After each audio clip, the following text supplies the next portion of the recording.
ଜୟ ଶ୍ରୀକୃଷ୍ଣ। ଆଜିର ପୌରାଣିକ ପ୍ରଶ୍ନ ଆଉ ଉତ୍ତରକୁ ଆପଣମାନଙ୍କୁ ସ୍ୱାଗତ। ଆଜି ଆମେ ଜାଣିବା ପ୍ରଭୁ ଶିବଙ୍କ ବିଷୟରେ 10 ଗୋଟି ପ୍ରଶ୍ନ ସହିତ ଉତ୍ତର।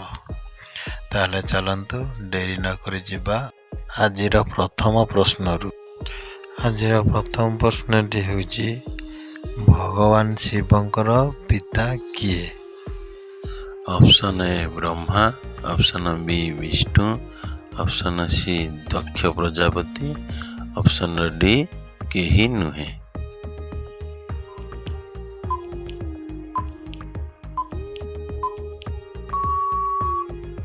ସଠିକ୍ ଉତ୍ତରଟି ହେଉଛି ଅପସନ୍ ଡି କେହି ନୁହେଁ।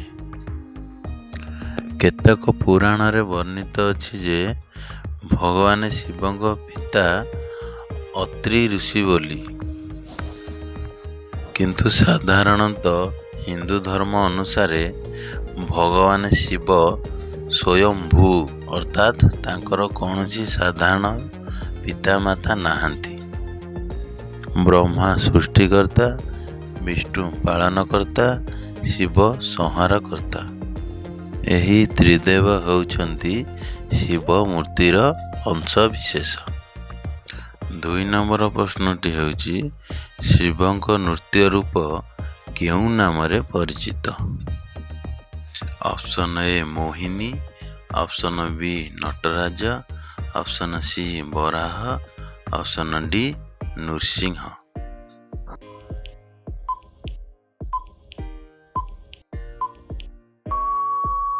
ସଠିକ୍ ଉତ୍ତରଟି ହେଉଛି ଅପସନ୍ ବି ନଟରାଜ।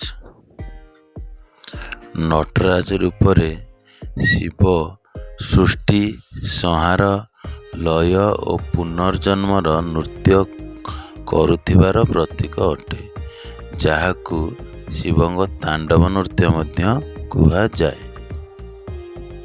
3 ନମ୍ବର ପ୍ରଶ୍ନଟି ହେଉଛି, ଶିବଙ୍କ ମଥାରେ ଥିବା ଚନ୍ଦ୍ର କେଉଁ ଦେବତା? Option A Surya, option B Indra, option C Soma, option D Varun.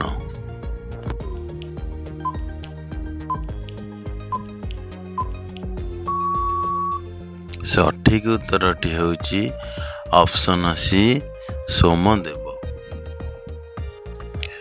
ଭଗବାନ ଶିବଙ୍କ ମଥାରେ ଯେଉଁ ଚନ୍ଦ୍ର ଦେଖାଯାଏ, ସେହି ଚନ୍ଦ୍ର ହେଉଛନ୍ତି ଚନ୍ଦ୍ରଦେବ ବା ସୋମଦେବ। ପୌରାଣିକ କଥା ଅନୁସାରେ ଚନ୍ଦ୍ରଦେବ ଏକ ଶାପରେ ପଡ଼ି ଶିବଙ୍କ ଶରଣକୁ ଗଲେ। ଭଗବାନ ଶିବ ତାଙ୍କୁ ନିଜର ମଥାରେ ଧାରଣ କରି ତାଙ୍କର ଶାପକୁ କମାଇଥିଲେ। ସେଥିପାଇଁ ଶିବଙ୍କୁ ଚନ୍ଦ୍ରଶେଖର ବୋଲି ମଧ୍ୟ କୁହାଯାଏ। 4 ନମ୍ବର ପ୍ରଶ୍ନଟି ହେଉଛି, ଶିବଙ୍କ ଧନୁଷର ନାମ କ'ଣ? Option A Gandiva, option B Pinaka, option C Sharanga, option D ବଜ୍ର।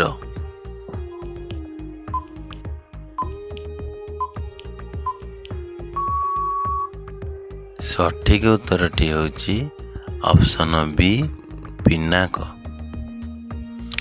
ଶିବଙ୍କ ଧନୁଷର ନାମ ପିନାକ। ଏହାକୁ ପିନାକ ଧନୁଷ କିମ୍ବା ମହାଦେବଙ୍କ ଧନୁଷ ବୋଲି ମଧ୍ୟ କୁହାଯାଏ।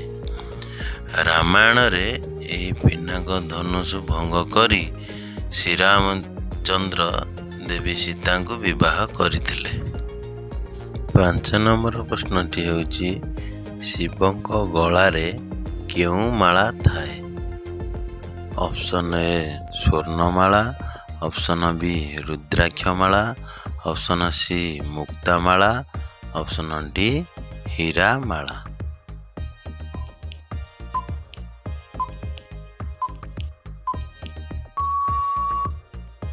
ସଠିକ୍ ଉତ୍ତରଟି ହେଉଛି ଅପସନ୍ ବି ରୁଦ୍ରାକ୍ଷମାଳା। ଭଗବାନ ଶିବଙ୍କ ଗଳାରେ ଯେଉଁ ମାଳା ଥାଏ, ତାହାକୁ ରୁଦ୍ରାକ୍ଷମାଳା କୁହାଯାଏ। ପୌରାଣିକ କଥା ଅନୁସାରେ ରୁଦ୍ରାକ୍ଷ ବୀଜ ଶିବଙ୍କ ଅଶ୍ରୁରୁ ଜନ୍ମ ନେଇଥିଲା। ଏହାକୁ ଧ୍ୟାନ, ଯୋଗ ଏବଂ ଆତ୍ମଶାନ୍ତି ପାଇଁ ପବିତ୍ର ବୋଲି ମଣାଯାଏ। 6 ନମ୍ବର ପ୍ରଶ୍ନଟି ହେଉଛି ଶିବଙ୍କ ସହ ଥିବା ସାପର ନାମ କ'ଣ? Option A Takshak, option B Vasuki, option C Ananta, option D Kaliya.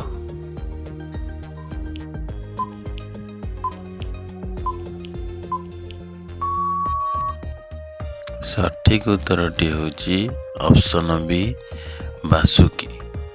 ଶିବଙ୍କ ସହ ଥିବା ସାପର ନାମ ହେଉଛି ବାସୁକି।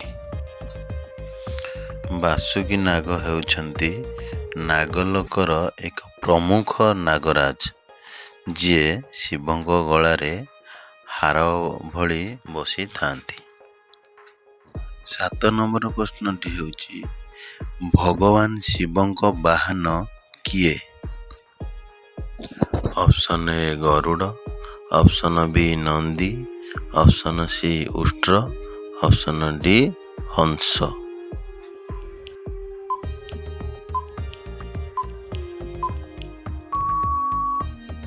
ସଠିକ୍ ଉତ୍ତରଟି ହେଉଛି ଅପସନ୍ ବି ନନ୍ଦୀ।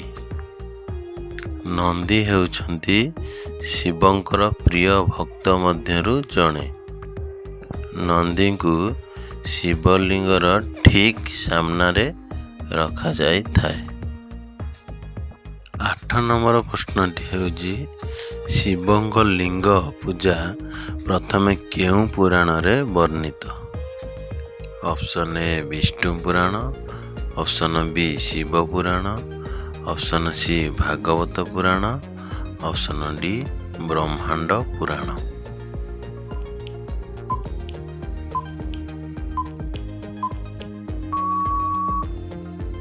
ସଠିକ୍ ଉତ୍ତରଟି ହେଉଛି ଅପସନ୍ ବି ଶିବ ପୁରାଣ। ଭଗବାନ ଶିବଙ୍କର ଲିଙ୍ଗ ପୂଜା ଶିବ ପୁରାଣରେ ବର୍ଣ୍ଣିତ ଅଛି। ଏହା ସହିତ ଶିବ ପୁରାଣ ଏବଂ କୁର୍ମ ପୁରାଣରେ ମଧ୍ୟ ଲିଙ୍ଗ ପୂଜାର ମହତ୍ତ୍ୱ ଓ ପୌରାଣିକ ତତ୍ତ୍ୱ ବ୍ୟାଖ୍ୟା କରାଯାଇଛି। ଲିଙ୍ଗକୁ ଶିବଙ୍କ ନିରାକାର, ଅନନ୍ତ ଓ ସୃଷ୍ଟିର ମୂଳ ମନ୍ତ୍ରର ପ୍ରତୀକ ଭାବେ ଧରାଯାଏ। 9 ନମ୍ବର ପ୍ରଶ୍ନଟି ହେଉଛି ଭଗବାନ ଶିବଙ୍କ ନୀଳକଣ୍ଠ ନାମ କାହିଁକି ହେଲା? ଅପସନ୍ ଏ ନୀଳ ଫୁଲ ପିନ୍ଧୁଥିଲେ ବୋଲି, ଅପସନ୍ ବି ହାଳାହଳ ବିଷ ପିଉଥିଲେ, ଅପସନ୍ ସି ନୀଳ ଆଭା ଥିଲେ, ଅପସନ୍ ଡି ନୀଳ ପୋଷାକ ପିନ୍ଧୁଥିଲେ।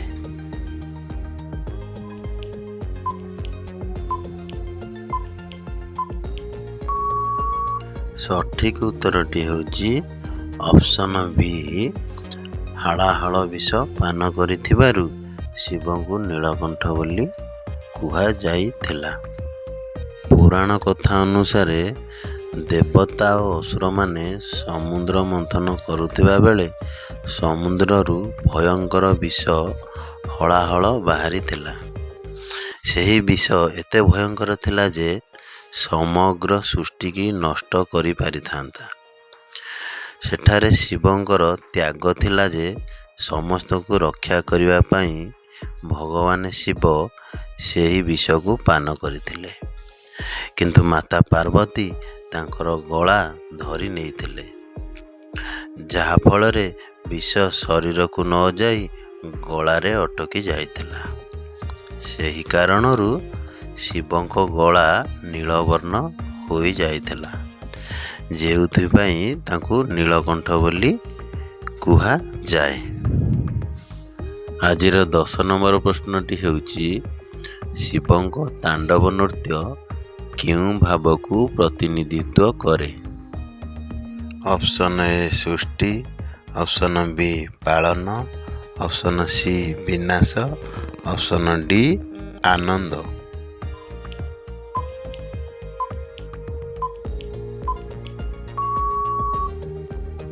ସଠିକ୍ ଉତ୍ତରଟି ହେଉଛି ଅପସନ୍ ସି ବିନାଶ। ଶିବଙ୍କ ତାଣ୍ଡବ ନୃତ୍ୟ ବିନାଶ ଭାବକୁ ପ୍ରତିନିଧିତ୍ୱ କରେ। କିନ୍ତୁ ଏହା କେବଳ ବିନାଶ ନୁହେଁ, ପୁରୁଣା ସୃଷ୍ଟିର ଶେଷ ହୋଇ ନୂତନ ସୃଷ୍ଟିର ଆରମ୍ଭ ହେବାର ପ୍ରତୀକ। ସଂକ୍ଷେପରେ ତାଣ୍ଡବର ବ୍ୟାଖ୍ୟା ହେଉଛି ସଂହାର ଯୁକ୍ତ ପୁନର୍ନିର୍ମାଣ ଯୁକ୍ତ କୌସ୍ତିକ ଶକ୍ତିର ଚକ୍ର। ଏହିପରି ପୌରାଣିକ ପ୍ରଶ୍ନ ସହିତ ଉତ୍ତର ଜାଣିବା ପାଇଁ ମୋର ଚ୍ୟାନେଲକୁ ସବସ୍କ୍ରାଇବ୍ କରନ୍ତୁ ଏବଂ ଭିଡ଼ିଓଟି ଭଲ ଲାଗିଥିଲେ ଲାଇକ୍, ସେୟାର ଏବଂ କମେଣ୍ଟରେ ଜୟ ଶ୍ରୀକୃଷ୍ଣ ବୋଲି ଲେଖନ୍ତୁ। ଜୟ ଶ୍ରୀକୃଷ୍ଣ।